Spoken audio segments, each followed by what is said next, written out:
Menjelang pembentangan bajet 2022 esok, pelbagai teka-teki dan jangkaan dibangkitkan berhubung inisiatif kerajaan dalam menyusun strategi membangunkan semula negara.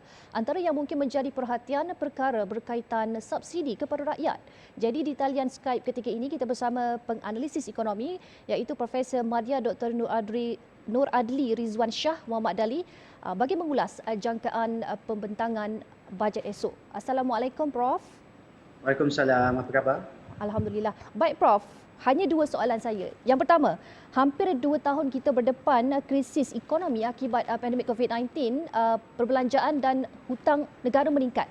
Jadi mampukah kerajaan meneruskan agenda memberi atau menambah subsidi kepada rakyat? Silakan Prof. Okey, dalam konteks kita lihat kepada pendapatan dan juga perbelanjaan negara, disebabkan oleh kita mengalami COVID-19, kita telah mengalami banyak perbelanjaan yang perlu dilaksanakan. Tapi pada waktu yang sama, pendapatan kita agak berkurangan, terutama dari segi konteks pendapatan daripada hasil petroleum. Kalau kita lihat dalam hasil petroleum pada tahun 2021 dan 2020 adalah sangat rendah disebabkan harga minyak mentah telah menurun dengan sangat banyak dan ianya telah berkurang sehingga $40 sebarrel pada tahun 2020. Disebabkan itu pendapatan negara agak berkurang dari segi konteks hasil petroleum. Dan apabila kita melihat dalam konteks pemberian subsidi ini,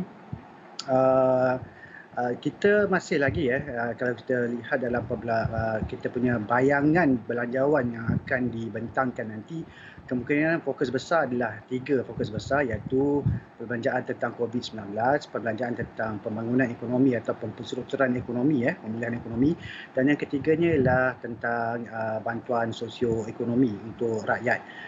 Dalam konteks ini banyaklah perlu kita lihat subsidi-subsidi yang sedia ada, perlu diteruskan untuk membantu rakyat untuk meneruskan kelangsungan hidup dan juga untuk membantu mereka untuk bangun kembali daripada terkesan daripada kesan pandemik COVID-19 ini. Baik Prof, subsidi minyak antara yang tertinggi diperuntukkan kerajaan dalam pembentangan bajet. Jadi jika berlaku peningkatan harga minyak, adakah wajar subsidi minyak bersasar dilaksanakan atau mungkin ada cadangan-cadangan lain yang dirasakan sesuai Prof? Okay, dalam konteks kita kena lihat pada waktu tahun 2020 dan 2021 harga minyak adalah di sekitar dalam $40 sebarrel.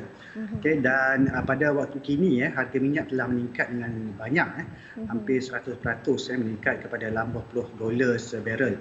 Dan peningkatan harga ini adalah disebabkan oleh permintaan dan juga disebabkan oleh pemulihan ekonomi di peringkat global. Harga minyak telah meningkat ke paras yang lebih tinggi dan hampir telah memecah paras tertinggi sebelum tahun 2020. Justru itu apabila harga minyak mentah global meningkat, secara langsungnya dia akan meningkatkan harga jugalah harga minyak di pasaran negara Malaysia seperti harga minyak di dalam petrol, pam dan sebagainya.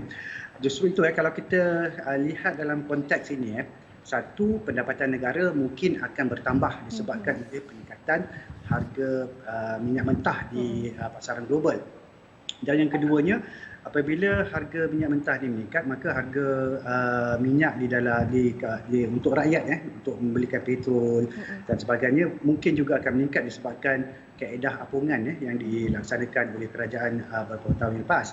Justru itu sama ada kita perlu untuk memberikan subsidi bersasar ini, saya rasa perlu dilihat mekanisme ini untuk membantu golongan yang kurang berkemampuan seperti golongan B10, B20, B30 dan B40. Dan ini perlu kerana minyak ini adalah satu keperluan kepada mereka untuk mereka pergi kerja dan juga untuk memastikan kelangsungan hidup. Okey, baik. Terima kasih Prof atas perkongsian. Itu dia tadi Profesor Madya Dr. Nur Adli Rizwan Shah Muhammad Dali.